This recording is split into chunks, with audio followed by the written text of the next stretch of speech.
Welcome to Money Matters. I'm Emily Johnson, Certified Financial Planner and Managing Director of Polaris Capital Advisors. We're going to be joined in a little bit by David Kroll of Mortgage Network to discuss everything that's going on in the local and national mortgage market. But before we get into that, I'd like to talk a little bit about what's moving the market today. And despite ever louder calls for a pullback after our very steady just trickle up over the past 2 months, we're finally seeing a really strong move up in the market today. We'll have to see whether or not we close with that strong move to see whether or not it's confirming, but we're finally seeing a real strong move in the market, and it's being driven by several factors, but most notably today, and today is of course Tuesday, it's going to be due to the meeting of the Federal Reserve. We're hearing mostly rumors that it's unlikely that there's going to be a third round of quantitative easing. We expect that Treasury rates would start to go up and Treasury prices are going to start to go down, although this is something that we're going to talk with David about later and get his perspective on that. But we just feel that right now, this level that we have right now of low rates is somewhat artificial, and that eventually the market and the economy is going to have to take rates a little bit higher. We're seeing a little bit of that happening in the market right now, in the bond market, in the Treasury market right now, as interest rates are starting to perhaps slightly move up. But again, we'll be discussing that with David here later in the show. The second market mover today is really something that we're keeping an eye on later in the week, and that is that the bank stress test results are expected to be released later this week. These are stress tests that were actually performed on the banks a couple of months ago, and what they were attempting to do, what the Fed was attempting to do, is stress the banks to a point that was very dire and frankly very unlikely in this current environment. It involved declines in house prices, declines in the market, etc. Things that we don't feel are going to happen in this current environment given the health of the market now relative to where we were back in 2008. That said, the results are expected to come out later this week, and we do feel that this is going to be a positive catalyst to the market, perhaps pushing the Dow steadily up over 13,000 in 13,000 point range. That's where it is right now. Hopefully that will continue. Obviously, there is still some concern over the amount of foreclosures that's still in the system. That's, of course, going to be revealed to some extent with these stress tests as well, so it'll be interesting to see what that reveals about the number of foreclosures that are still in the system, how that's going to affect the banks, but also how it's going to affect the real estate market going forward. And as we've been saying for the past several months, we do feel that financials lead the market, whether it's up or down, and they've been leading the market thus far this year. We expect that this is going to be a positive catalyst to the market, that we feel that banks by and large have been oversold into last year, and that as they've been leading this year, it's been a positive for the market. We expect that that's going to continue. So those are some things that we're watching today. Hopefully we'll continue to see strong positive momentum and a strong close today. So that's pretty much what we see are the big themes that are moving the market this week. We're going to be joined by David Kroll of Mortgage Network here shortly to get his perspective on both of these events. So please stay with us. We will be right back with David Kroll. This is Money Matters. I'm Emily Johnson. See you shortly.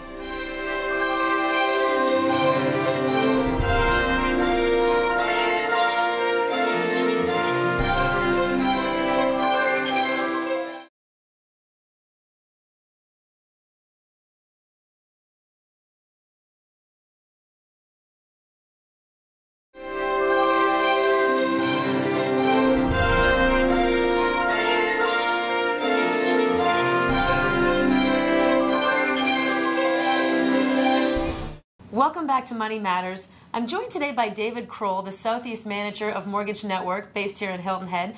And I wanted to follow up with David because he has a very thorough perspective on a lot of the things that we talked about in the opening of today's show, specifically interest rates and also the bank stress tests. And I'd like to talk to you a little bit about just what that means, what you're seeing on a national level with the lenders that you're working with and with interest rates on the whole, and also locally what you're seeing, what it's doing to the market. So just starting off, I guess, with interest rates, today the Fed is meeting. We should get their, today's Tuesday, we should get their commentary here later this afternoon. But the expectation's pretty much already on the street that we're not going to have another round of QE, quantitative easing. That we don't expect to have another twist. There are some, rumors that perhaps there could be something that they will try to keep rates low. But by and large, the long end of the curve is starting to eke up, and the market's going gangbusters, at least right now. We'll see where it closes. But what's your view on interest rates right now, the short end and the long end of the curve? The short end of the curve, which for us is everything out to about 7 years, remains extraordinarily low. 3? Always with a 3 in front of it, but as low as 3, 3 1/8, 3 1/4, wow. 3.5%. So the short end of the curve remains very low, and we see that short end of the curve staying there. The long end has to go up somewhat, but we also think that there's going to be so little underlying inflation that we may get another 18 months, 2 years, maybe even 3 years of low interest rates. What are you basing that assumption on, of the low underlying inflation? Is it jobs? Is it salary growth? Is it...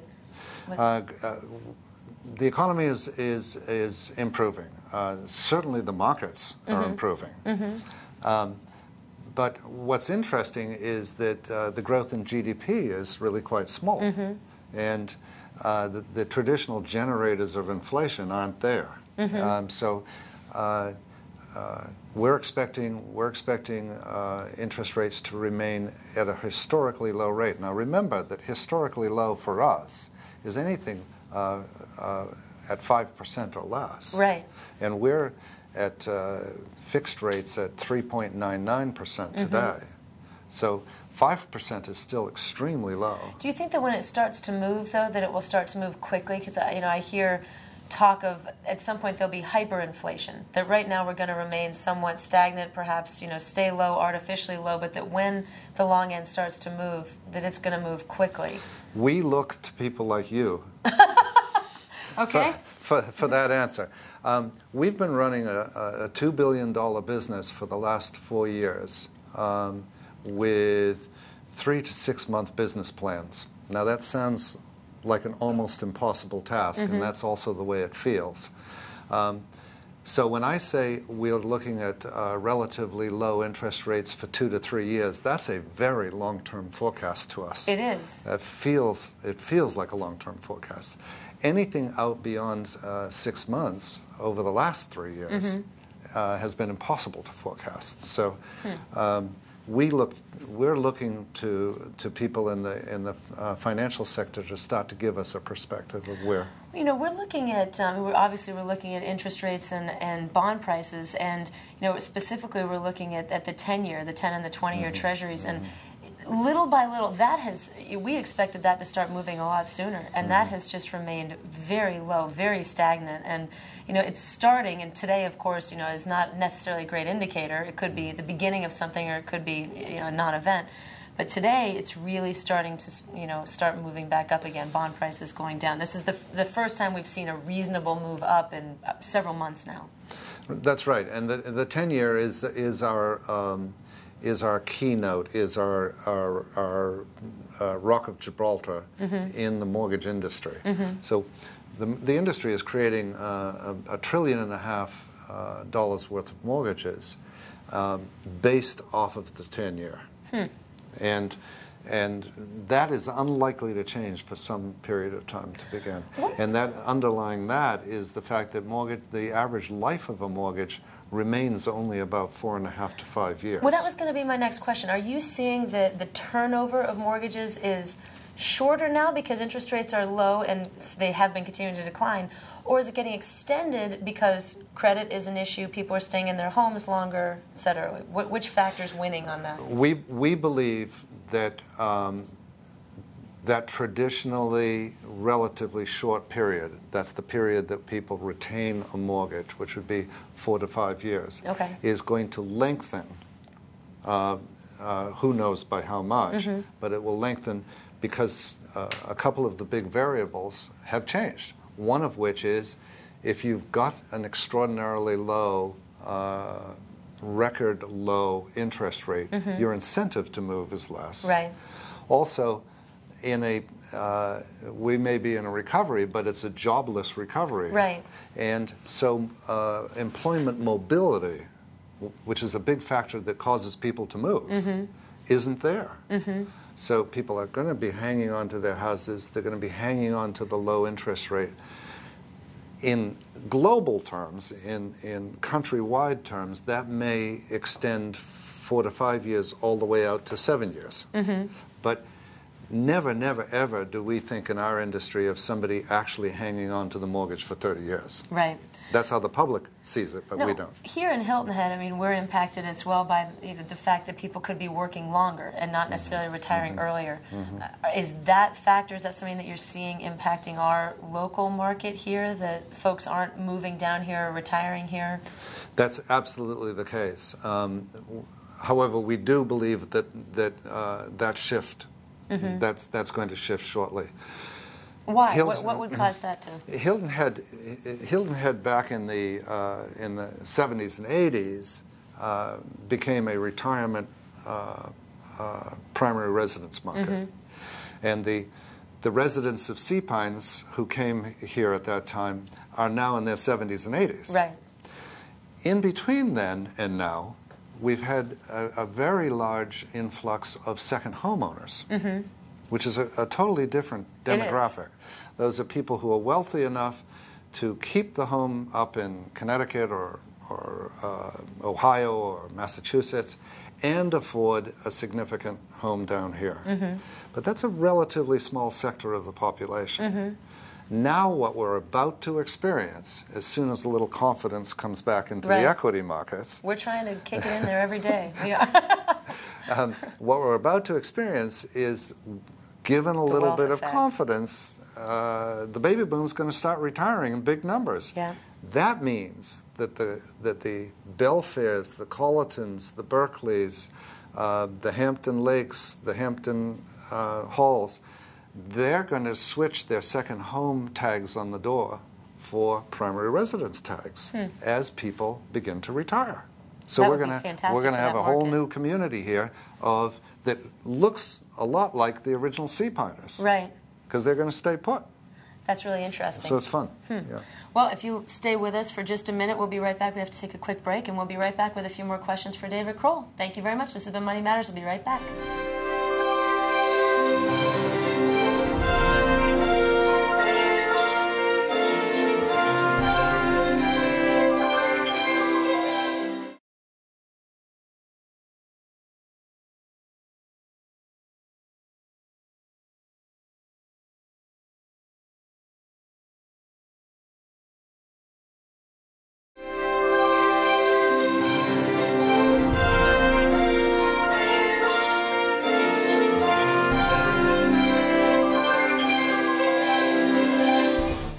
Welcome back to Money Matters. We're joined again by David Kroll, and I'd like to continue talking about the mortgage market, but let's move on to the banks. This week, we're going to hear the stress test results of the banks. Those stress tests, they're stressing the banks. The Fed is stressing the banks, or hypothetically stressing the banks in such a way that is very unlikely to happen now, given our relatively healthy environment, at least relative to where we were back in, say, 2008. So tell me a little bit about what you're seeing as far as, I know there's still a concern about a lot of bank foreclosures in the system. Tell me a little bit about what you're seeing there, and also how Wall Street's handling those foreclosures and just housing in general. Because I know you see everything from the full spectrum. It's obviously very complicated, a moving target, but here's what we see. The stress tests are in all probability going to be more favorable than we suspect, because the banks have been cleaning house rigorously, and they've been cleaning house with the federal watchdogs on them. Right. So and they've unloaded, I mean, not only the foreclosures, but also employees. I mean, they've cut 15, 20% of their workforce. That's correct. So the banks remain just as powerful as they always were, but they've cleaned house. So it's really got to be better than the worst case stress test would assume. The second thing is that the banks have just had a massive settlement with states' attorney generals and the federal government, which emboldens them to continue with their foreclosures. In other words, the remaining foreclosures on their books, and there are many of them, will commence again. So you're going to have a perverse effect in the market. The market is actually improving, but over 2012 and into 2013, you're going to see more foreclosures. The reason for that is because the big banks stopped foreclosing. Right, because of the, what's the word that they use for that? I forget the words I they use for it too. It wasn't. How good is that? Right. But the regulatory restrictions on foreclosure and the fear that the banks had that they were going to be slapped by for robo signings. Robo That's what it signings. was. I was going to say so retro forth. signings. Yeah, that wasn't right. Stop them. Now they've begun again. The market as a whole, the housing market as a whole, is due to rebound very nicely. I mean, we lend Florida to Maine, and in all of our suburban areas. I mean, Charleston, Columbia, Northern Virginia, Boston, Greater Philadelphia. Those markets are all hot. Hot in the sense that people are buying and the prices are going up, or they're buying the foreclosures and they're putting a bottom in, or hot in what sense? That's a perfect question. Hot in the sense that they're buying and they're getting great deals, buying something, and they're creating a stability, a bottom in the market. So by hot I meant that the transactions have doubled and tripled. What is that going to wind up doing now that there's a lot more volume out there? What is that going to do as far as an understanding of credit? Because I know that one of the things that has been difficult for a lot of people that wanted to buy over the last little while is that credit expectations went from a good credit score being 700 to a good credit score being 780 or 800. As you're seeing more volume and as more of these foreclosures come on the market and as the banks need to unload them, are you going to see any of that change and credit standards change? Or we haven't probably seen. A much bigger question. Again, you're asking absolutely the right questions, but these are really, really difficult questions. The industry doesn't know how it's going to handle the, 10, maybe 15% of the population that are now locked out of the markets. Right. Because of credit blemishes. Is that all it is? I thought it was an even greater percentage no, than that. it's not. If you think of that only about 70% of the population is in the market to begin with. Oh, okay. Then it's pretty significant. So it's a big number, and we can't have a healthy housing economy. We can't have that sector of the economy which represents housing be healthy again without those people back in the market. Right.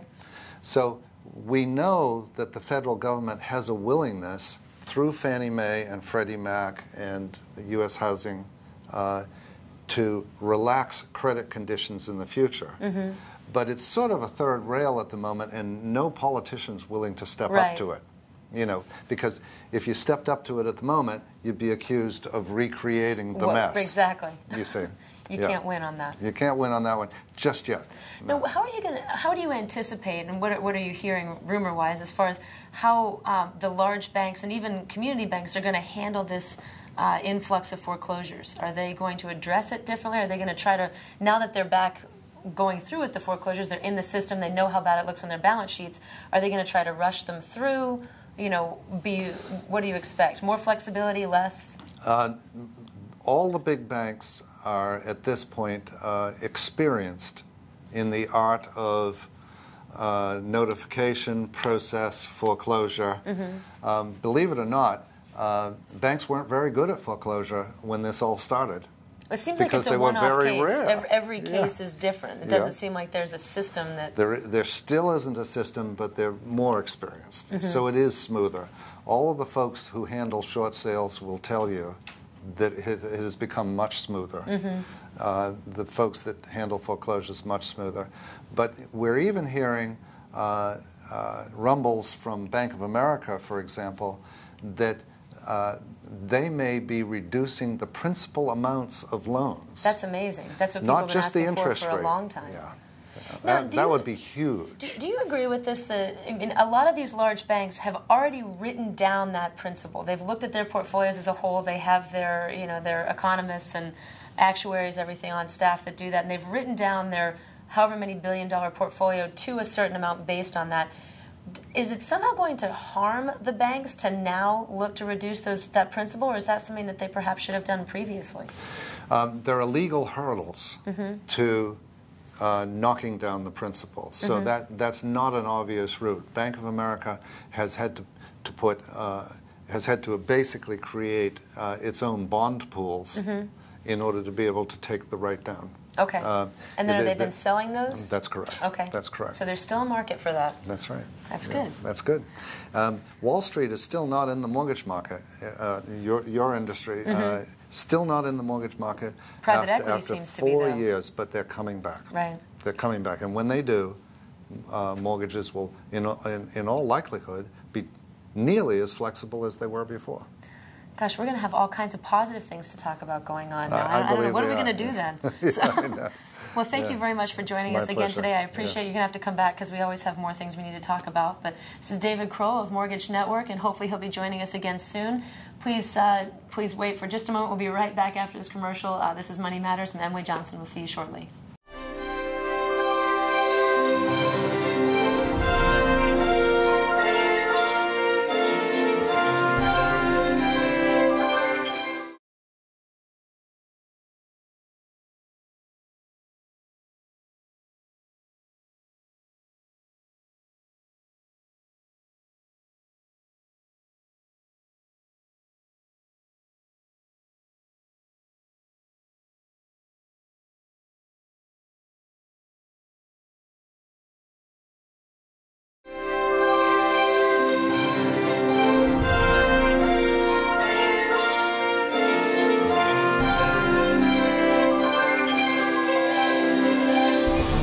Welcome back to Money Matters. I have one quick parting shot before we close today, and that is to be really careful that you don't chase market momentum and just dive into the market simply because you're seeing the volume go up, you're seeing the market continue to go up.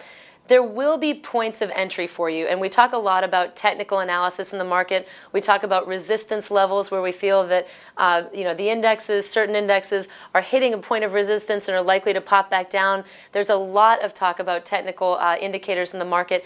That's really something to be looking at right now. It's going to be very easy to be motivated to dive into the market. Investor behavior is usually to chase momentum on the upside and sell with fear on the downside, and that usually is pretty detrimental as an investor. So I know you're going to be tempted to just dive into the market right now if you have a lot of cash sitting on the sidelines, as a lot of people do.